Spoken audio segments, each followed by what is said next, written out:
పాపం అమృత అయితే చిన్నపిల్లల మీకోసం ఏడుస్తూనే ఉంది తాతయ్య.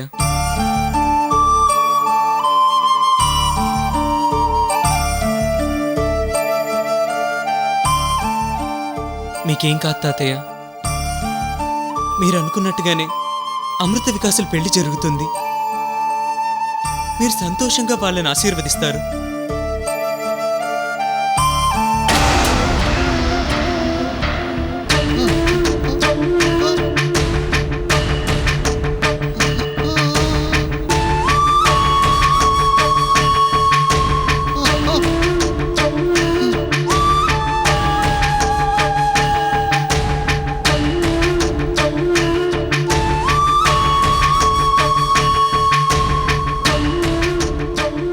అమృత, తాతయ్యకి ఏమైంది? చెప్పు అమృత, తాతయ్యకి ఏమైంది? చెప్పు అమృత. సాగర్, తాతయ్య ఇక మాట్లాడలేరు, లేచి నడవలేరు. ఆ జీవితంతో మనల్ని ఆశీర్వదించలేరు సాగర్. కాళ్ళు చేతిలో చచ్చి పడిపోయినాయి.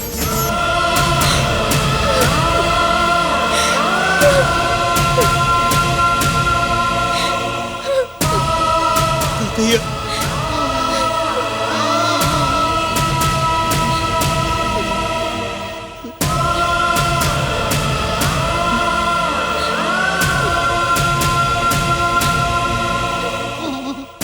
లేదు తాతయ్య, నేను నమ్మను తాతయ్య. లేదు తాతయ్య.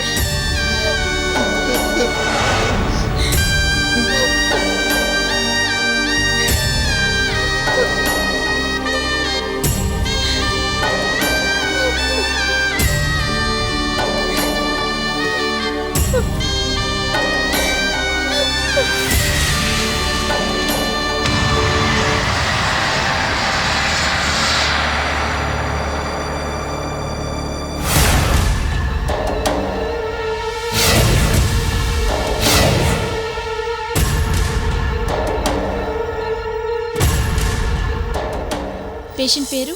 భుజంగరావు. మీ తాతయ్య గారా? అవును. Phone number? మీదా నాదా? ఏం చేస్తుంటారు మీరు? నేనా? అమ్మాయిల్ని ప్రేమిస్తూ ఉంటాను. మీ బిల్లు ఒక 5 నిమిషాల్లో ఇచ్చేస్తాను. 5 మినిట్స్ కాదు, 5 అవర్స్ అయినా వెయిట్ చేస్తాను. అక్కర్లేదులేండి, మీ బిల్ రెడీ చేసేసాను. ఇక్కడ సైన్ చేయండి.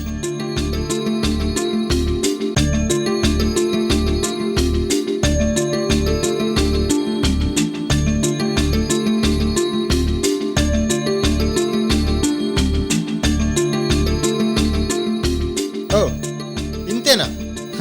నేను 1,00,000 అవుతుంది అనుకున్నాను.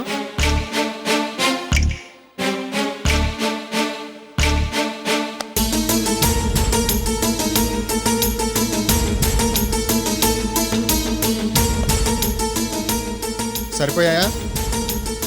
Thank you. బాయ్. వీడెవడో నడమాంత్రపు సిరితో నిక్కి నడుస్తున్నాడు. Useless fellow.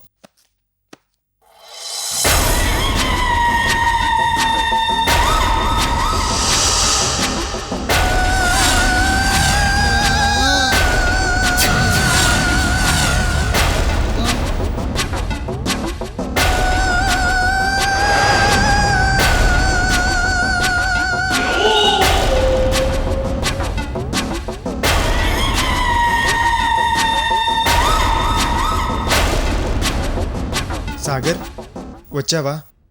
చూసావా తాతయ్య పరిస్థితి ఎలా ఉందో?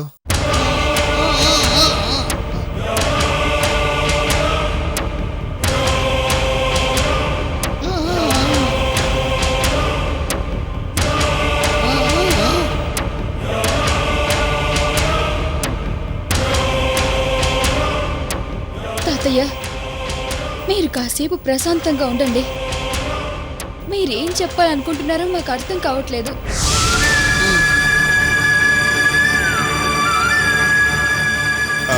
తాతయ్య ఏం చెప్పాలనుకుంటున్నాడో నాకు తెలుసు అమృత. వికాస్ నా గురించే మారాడు అంటున్నాడు. నా కోసమే అమృతని పెళ్లి చేసుకుంటున్నాడు అంటున్నాడు. నేను చెప్తాను తాతయ్య, వీళ్ళిద్దరిని నోరారా ఆశీర్వదించడానికి నా నోరు పడిపోయిందే అని బాధపడుతున్నాడు అమృత. కదా తాతయ్య?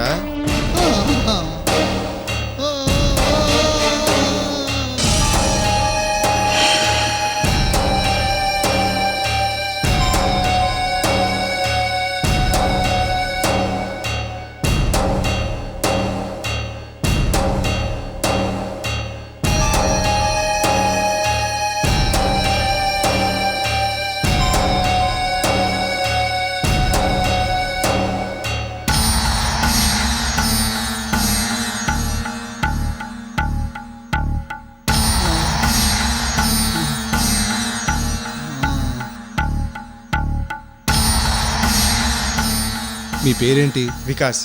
I see. మా తాతయ్యకి చూడు వికాస్, ఈయన ఇప్పుడున్న ఈ స్థితిలో కాళ్ళు చేతులు చచ్చుబడిపోవడం చాలా బ్యాడ్. నిజానికి ఈయనకున్న బాడీ కండిషన్ వచ్చిన రోగాన్ని తట్టుకునే స్థితిలో లేదు. అయినా సరే ఎలాంటి ప్రాణహాని లేకుండా బయటపడ్డారు. It's a miracle. అసలు ఎందుకు వచ్చింది డాక్టర్? బీపీ బాగా ఎక్కువై కాళ్ళు చేతులు నోరు పడిపోయాయి. అంత సడన్ గా బీపీ ఎలా పెరుగుంటుంది?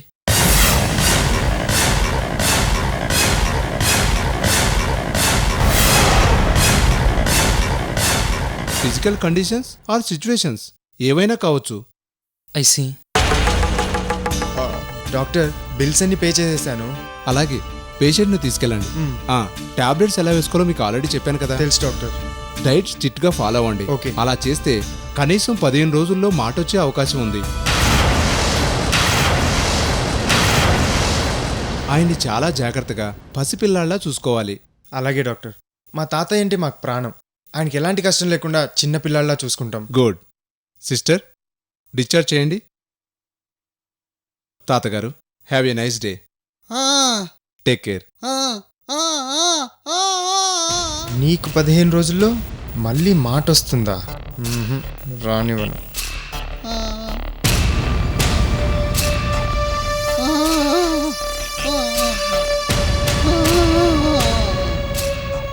రేయ్ ముసలోడా, నువ్వు నా వైపు కోపంగా చూస్తుంటే అమృతకి ఎక్కడ డౌట్ వస్తుందోనని నీకు నల్ల కళ్ళజోడు తెచ్చాను.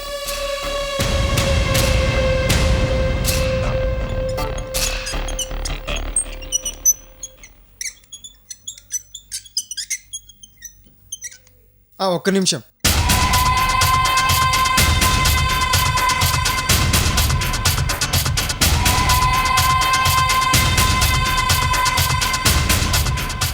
ఇప్పుడు చూడు, కోపంగా చూస్తావో, నవ్వుతూ చూస్తావో, జాలీగా చూస్తావో, నీ ఇష్టం వచ్చినట్టు చూడు.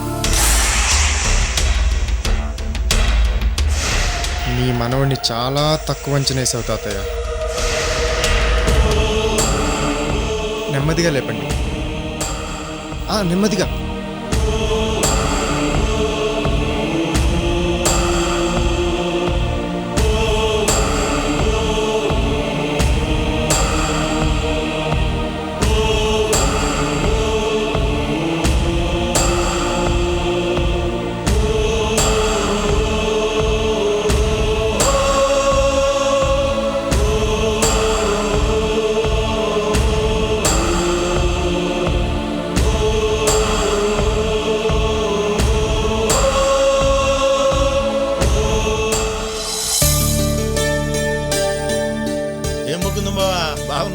అవునాను. ఇదేనా రావటం? ఏ రావటం, మనవాళ్ళందరూ కూడా వస్తున్నారు.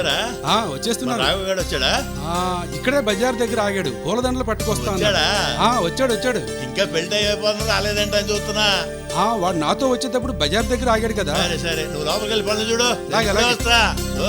నమస్కారం. నమస్తే బాబారావు, ఏం చేస్తున్నారు నువ్వా?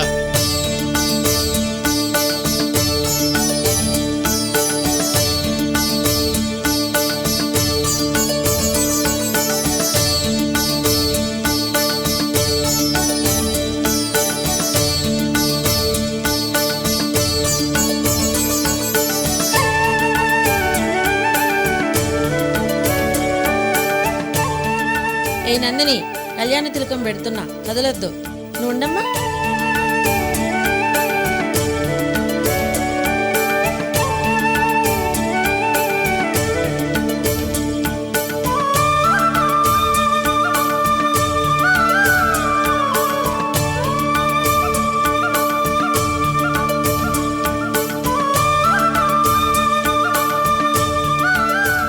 తీసుకోమ్మా.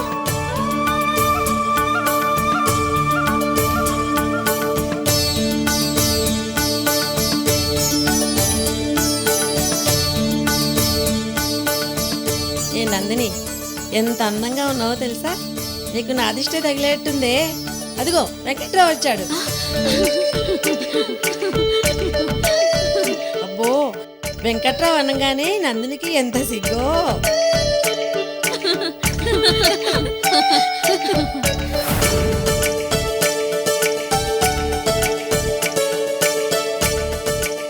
అరే రేపటి నుంచి వెంకట్రావు మనకు దొరకడరా. దొరకకుండా ఎక్కడికి పోతాడు? రాత్రి 7 గంటలకు వచ్చి పట్టుకుపోము. పట్టుకుపోతే వాళ్ళు ఆవిడ మన కాళ్ళు ఎరగొట్టదు. ఇంకెంతసేపు పడుతుందా? అయిపోవచ్చింది. అరే వెంకట్రావు, ఇప్పుడే చెప్తున్నాను, అటు 3 ముళ్ళు వేయంగానే ఇటు మా అందరికి పార్టీ ఇవ్వాలి, మర్చిపోకు.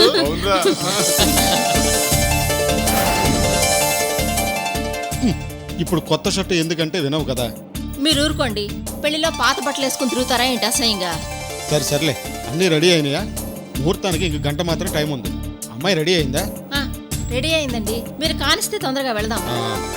కృష్ణమూర్తి, ముకుందం బాబాయ్, రండి. వచ్చినప్పటి నుంచి నిన్నో విషయం అడుగుదాం అనుకుంటున్నాను. ఏమిటి బాబాయ్? నా సంగతి నీకు తెలుసు కదా. నేను ఇలా అడిగానని నువ్వేం అనుకోమాక. అలాగేలే, అనుకోను, అడుగు. నీ పెద్ద కూతురు అమృతని పెళ్లికి పిలిచావా?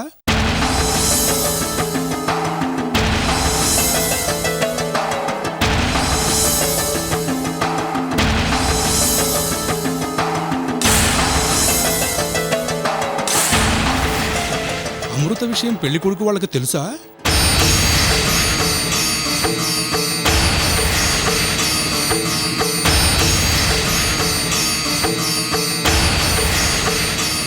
ముకుందం మావా, నువ్వు ఇక్కడున్నావా? నీకోసం అంతా ఎదుగుతున్నా. ముందు కాఫీ తాగు. కాఫీ తర్వాత తాగుదాంలే గోవిందం. ఏం కృష్ణమూర్తి, నేను అడిగిన దానికి సమాధానం చెప్పు. ముందు నువ్వు కాఫీ తాగు మావా. నువ్వేమో అడిగావో నాకు తెలుసు, నేను చెప్తాగా. సరే బావా, నందిని తీసుకెళ్ళి ముందు పూజ గదిలో పూజ చేయించండి.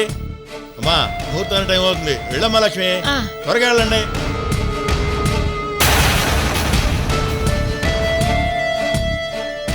కాఫీ తాగాను. ఇప్పుడు చెప్పు గోవిందం, అమృత సంగతి ఏంటంట? ముకుంద మావా, నువ్వు మనోరు వాడివి. కృష్ణమూర్తి బావా నిన్ను పెళ్లికి పిలిచాడు. తన మీద గౌరవంతో నువ్వు పెళ్లికి వచ్చావు. అంతేగాని అమృత విషయం ఏమైందో అని ఆరా తీయటానికి రాలేదు కదా. అమృత విషయం ఊళ్ళో ఉన్నప్పుడే నీకు తెలుసు. బావ తనని పెళ్లికి రాకుండా దూరంగా పెట్టి నందిని పెళ్లి జరిపిస్తున్నాడు. పెళ్లి కొడుకు వాళ్ళకి ఈ విషయం తెలిసినా వాళ్ళు ఈ విషయం పట్టించుకోలేదు. నువ్వు అనవసరంగా ఈ విషయం గెలికి కృష్ణమూర్తి బావని ఇబ్బంది పెట్టొద్దు. ఇది ఆడపిల్ల పెళ్లి. నీకు ఆడపిల్లలు ఉన్నారు. చేతులెత్తి దండం పెడతాను.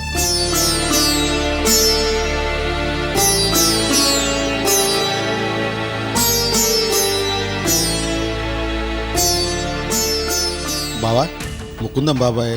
నీకేం పర్వాలేదు బావా, నేను సర్ది చెప్పానుగా. ఏం లేదు బావా, ఒకవేళ గొడవ ఏదైనా జరుగుతుందేమోనని భయంగా ఉంది. ఏ గొడవ జరగదు బావా, నేను చూసుకుంటాగా. సరేనా? సరే బావా.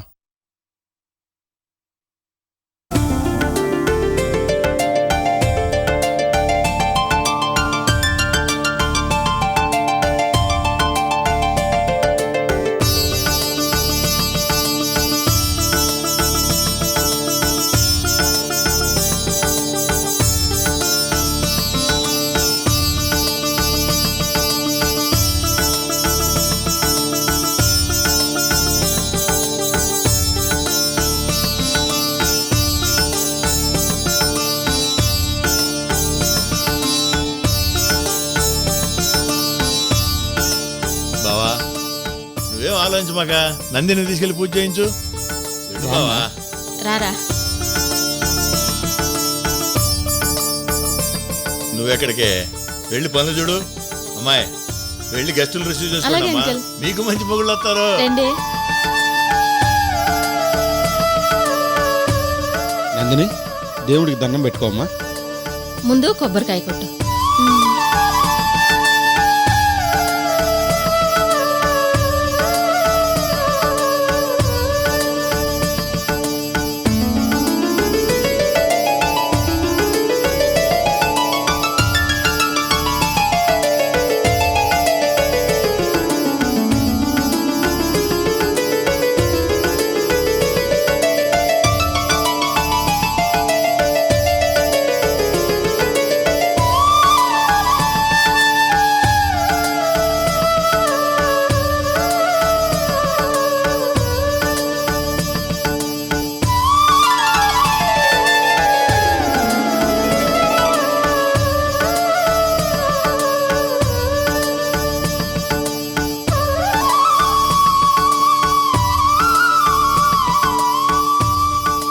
స్వామి, ఎలాంటి గొడవలు జరగకుండా నా పెళ్లి జరిగేలా ఆశీర్వదించు స్వామి.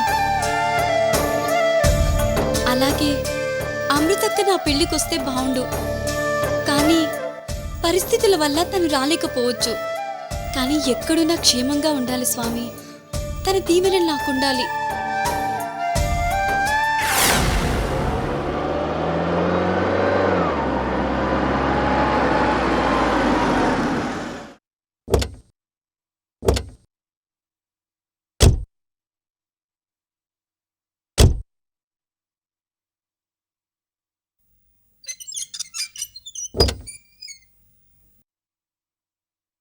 రే వికాస్, నెమ్మదిరా.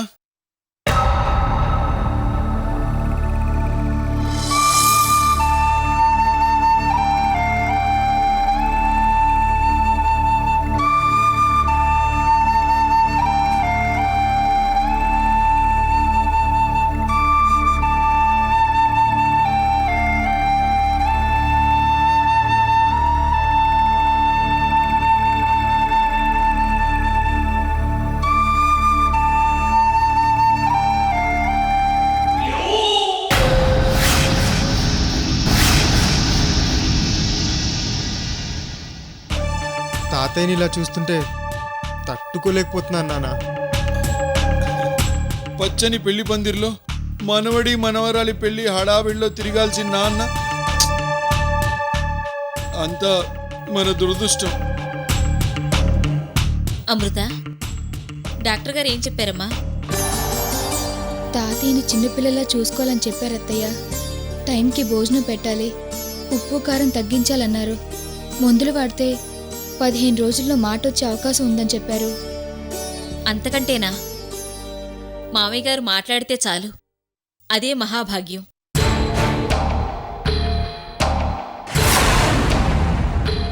అమృత, 3 రోజుల నుంచి నువ్వు హాస్పిటల్లోనే తాతయ్య కోసం నిద్రాహారాలు మానేసున్నావు. ఇప్పుడెళ్ళి స్నానం చేసి విశ్రాంతి తీసుకోమ్మా. మామయ్య గారిని నేను చూసుకుంటాను. అవునమృత, నువ్వు వెళ్ళి ఫ్రెష్ అప్ అయ్యిరా. వెళ్ళమ్మా, మేము ఉన్నాం కదా. అలాగే మావయ్య.